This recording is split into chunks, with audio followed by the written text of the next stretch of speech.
Assalamualaikum warahmatullahi wabarakatuh. Halo teman-teman, kami kelompok 5 dari kelas 10E4 akan menampilkan video pendek tugas P5 yang bertemakan bangunlah jiwa dan raga dengan pola hidup sehat dengan menjaga kesehatan alat reproduksi dari virus dan penyakit.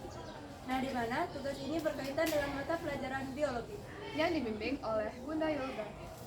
Nah, sebelum menikmati video, ada baiknya kita berkenalan terlebih dahulu. Teman-teman, perkenalkan, nama saya Nisa Fitriana Indonesia. Saya Kaila Alamita Indonesia. Saya Nasya Ramadhani. Saya Putri Agustin. Saya Kaila Diana India. Saya Firsa Julia. Sekian dari perkenalan kami. Check this out. Bye. Ada beberapa penyakit yang dapat menjangkit organ reproduksi. Yang pertama ada endometriosis. Endometriosis adalah gangguan kesehatan yang terjadi karena adanya pertumbuhan jaringan tidak normal dari endometrium pada bagian luar dinding rahim. Pertumbuhan jaringan endometrium yang tidak normal ini dapat terjadi pada ovarium, vagina, saluran kemih, hingga usus. Faktor endometriosis. Yang pertama, mengonsumsi alkohol berlebih. Yang kedua, metup vagina, leher rahim, atau rahim yang tidak normal sehingga membuat siklus menstruasi terlambat. Yang ketiga, siklus menstruasi yang pendek seperti kurang dari 27 hari. Yang keempat, merupakan yang terakhir, mendapat siklus menstruasi pertama di usia yang tergolong sangat muda seperti di bawah 12 tahun. Berikut pencegahannya. Yang pertama, mengonsumsi makanan sehat dengan gizi seimbang. Yang kedua, menjaga berat badan agar tetap ideal. Yang ketiga, membatasi konsumsi alkohol dan kafein. Yang kedua, ada HIV. HIV adalah virus yang menyerang sistem kekebalan tubuh manusia, mengganggu kemampuannya untuk melawan infeksi dan penyakit. Jika tidak diobati, HIV ini dapat berkembang menjadi AIDS, yaitu kondisi di mana sistem kekebalan tubuh sangat lemah sehingga tubuh menjadi rentan terhadap berbagai infeksi dari penyakit serius.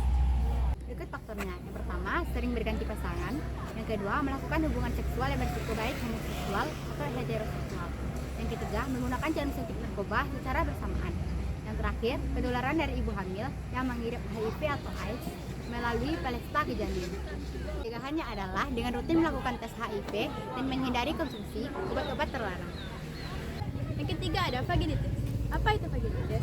Vaginitis adalah infeksi atau peradangan yang terjadi pada vagina yang dapat mengakibatkan gejala seperti keluarnya cairan, gatal, dan nyeri. Biasanya, penyebab kondisi ini adalah perubahan keseimbangan bakteri vagina atau infeksi, berkurangnya kadar estrogen setelah menopause, dan beberapa gangguan kulit juga dapat menyebabkan vaginitis. Penyebab dari vaginitis yaitu yang pertama, bergonta-ganti pasangan seksual, mengidap diabetes yang tidak mendapat pengobatan, melakukan vagina downing atau membersihkan bagian dalam vagina, sering mengenakan celana yang lembab dan ketat. Cara mencegah dari vaginitis ini yaitu menjaga kebersihan dengan baik, hindari pemicu iritasi seperti pembalut dalam rumah dan sabun berpewangi. Yang ketiga, membersihkan area intim dari depan ke belakang setelah menggunakan toilet. Melakukan hal ini bisa menghindari penyebaran bakteri tinja ke vagina. Yang keempat ada kaititis. Apa itu kaititis? Kaititis adalah peradangan pada kandung kemih yang seringkali disebabkan oleh infeksi bakteri. Infeksi bakteri yang paling umum adalah Escherichia coli atau E. coli yang biasanya ditemukan di dalam usus. Kaititis lebih umum terjadi pada perempuan dibandingkan dengan laki-laki karena perempuan memiliki uretra yang lebih pendek, memudahkan bakteri untuk mencapai kandung kemih. Penyebab dari kaititis ini sendiri adalah memiliki kebiasaan membersihkan area intim dari arus ke arah kelamin, yaitu dari belakang ke depan. Yang kedua, menderita penyakit yang menghambat aliran urin seperti batu kandung kemih, batu ginjal, infeksi saluran kemih, atau pembesaran prostat. Cara mencegah kaititis ini adalah jangan menahan buang air kecil, jangan membersihkan organ intim dengan sabun berpewangi, jangan menggunakan bedak di organ intim, jangan terburu-buru ketika buang air kecil karena dapat membuat urin tidak keluar secara total. Yang kelima, infeksi menular seksual atau IMS. Apa itu infeksi menular seksual? Ini merupakan penyakit menular yang disebabkan karena banyak faktor. Salah satunya adalah berhubungan seksual tanpa menggunakan pengaman.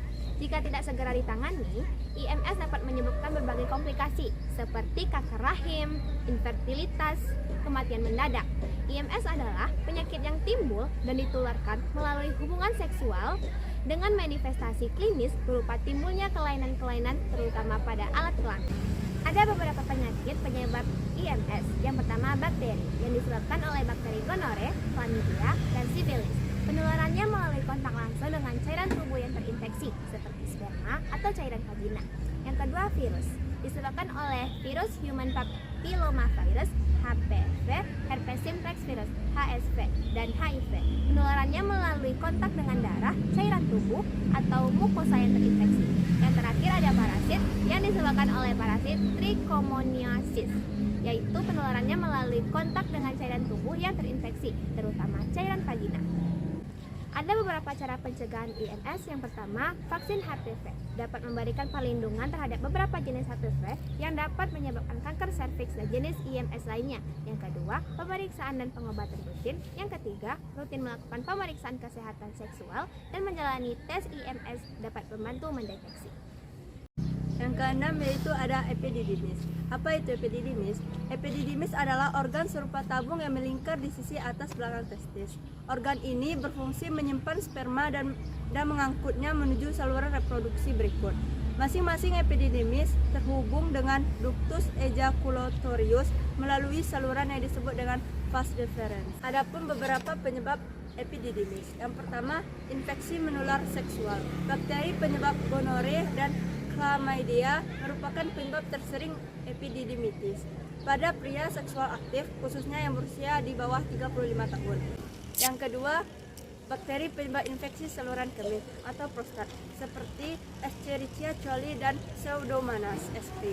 Ini lebih banyak ditemukan pada pria yang lebih tua dan kerap berhubungan dengan hambatan berkemih akibat pembesaran prostat betina. Yang ketiga, infeksi virus seperti virus gondongan. Yang keempat, adanya urin di epididymis atau epididymitis pineal.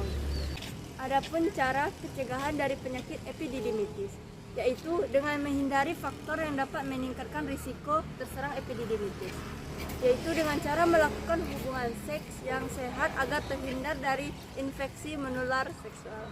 Yang kedua, memeriksakan diri ke dokter jika menderita penyakit yang berisiko memicu epididymitis. Yang ketujuh ada kanker serviks. Apa itu kanker serviks? Kanker yang menyerang serviks yaitu leher rahim wanita yang disebabkan oleh infeksi virus kuman, papillomavirus atau HPV. Secara global, kanker serviks menempati urutan keempat yang menyerang wanita. Adapun gejala kanker serviks, yang pertama nyeri panggul, pendarahan di luar periode menstruasi, pendarahan setelah berhubungan seksual, peningkatan keputihan secara berlebihan, pendarahan setelah menopause, menstruasi yang lebih lama dan lebih berat. Adapun cara pencegahan dari kanker serviks ini, yang pertama yaitu ada tidak berganti-ganti pasangan seksual, yang kedua menjaga kebersihan area genital, yang ketiga deteksi dini melalui pap smear dan IVA secara rutin, selanjutnya vaksin HP dan gaya hidup sehat. Yang kedelapan yaitu penyakit prostatitis. Apa itu prostatitis? Prostat sendiri adalah suatu organ kelenjar yang membungkus saluran kemih atau uretra pria. Gangguan prostat ini lazimnya terjadi pada kelompok usia 50 tahun ke atas. Namun belakangan, gejala gangguan prostat juga dialami oleh kelompok pria dengan usia lebih muda 50 tahun ke bawah akibat pola konsumsi obat tertentu. Prostatitis adalah peradangan yang menyebabkan kelenjar prostat membengkak. Selain itu, penderita prostatitis juga kerap mengeluhkan beberapa gejala, seperti nyeri saat buang air kecil, sering buang air kecil saat malam hari, urin berdarah, aliran urin melemah, hingga disfungsi seksual. Selanjutnya itu, apa penyebab dari prostatitis ini? Penyebabnya yang pertama, yaitu prostatitis bakteri akut, yaitu jenis prostatitis yang disebabkan oleh infeksi bakteri, di antaranya Escherichia coli, Neisseria gonorrhoeae atau penyebab penyakit gonore, dan Chlamydia trachomatis atau penyebab chlamydia. Yang kedua yaitu prostatitis bakteri kronis. Penyebab prostatitis bakteri kronis adalah infeksi bakteri yang sama dengan prostatitis bakteri akut. Namun, perkembangan prostatitis bakteri kronis memerlukan waktu beberapa bulan dan cenderung lebih lambat. Selanjutnya yaitu ada beberapa pencegahan dari penyakit prostatitis ini. Yang pertama, rutin berolahraga, berhenti merokok, membatasi konsumsi minuman beralkohol, mengonsumsi makanan sehat dengan gizi seimbang, dan membersihkan organ intim dengan baik. Nah, selanjutnya yang ke-9, yaitu adalah penyakit sifilis. Apa itu sifilis? Sifilis adalah penyakit yang diawali dengan luka di sekitar alat kelamin, dubur, ataupun mulut. Awal kemunculan luka tersebut cenderung tidak disertai dengan rasa nyeri, karena memang lukanya ini tidak terasa nyeri. Sifilis kadang tidak langsung disadari oleh penderitanya. Walau begitu, penderita sifilis tersebut tetap bisa menularkan infeksinya ke orang lain. Selanjutnya yaitu apa penyebab dari penyakit sifilis ini? Penyebabnya yaitu adalah bakteri. Bakteri yang dapat menyebabkan penyakit sifilis adalah jenis Treponema pallid. Bakteri tersebut menginfeksi tubuh manusia melalui luka di alat kelamin, anus, bibir, maupun mulut. Penularan sifilis sendiri dipicu oleh aktivitas seksual yang dilakukan oleh penderitanya, seperti penetrasi, seks oral, atau seks anal. Namun, risiko penularan sifilis dapat dicegah menggunakan alat pengaman, seperti kondom, saat melakukan aktivitas seksual. Sebenarnya itu apa penyegah dari penyakit sifilis ini? Cegahnya yaitu dengan menghindari alkohol dan obat-obat terlarang, memiliki satu pasangan tetap untuk melakukan hubungan seksual, dan berhenti untuk melakukan kontak seksual dalam jangka waktu yang lama. Yang ke-10, yaitu herpes genitalis. Apa itu herpes genitalis? Herpes genitalis adalah penyakit menular seksual umum yang ditandai dengan nyeri dan luka pada alat kelamin. Penyakit ini disebabkan oleh virus herpes simplex. Penyakit ini dapat mempengaruhi pria maupun wanita. Nyeri, gatal, dan luka kecil muncul lebih dulu, kemudian membentuk bisul dan koreng.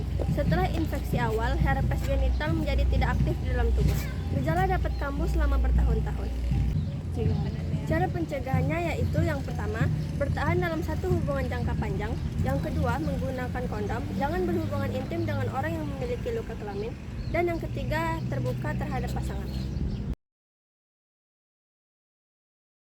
Oke. Udah direkam. Baik, sekian pemaparan dari kami, kelompok 5 dari kelas 10 4. Banyak kurangnya kami mohon maaf. Terima kasih atas segala perhatiannya. Assalamualaikum warahmatullahi wabarakatuh.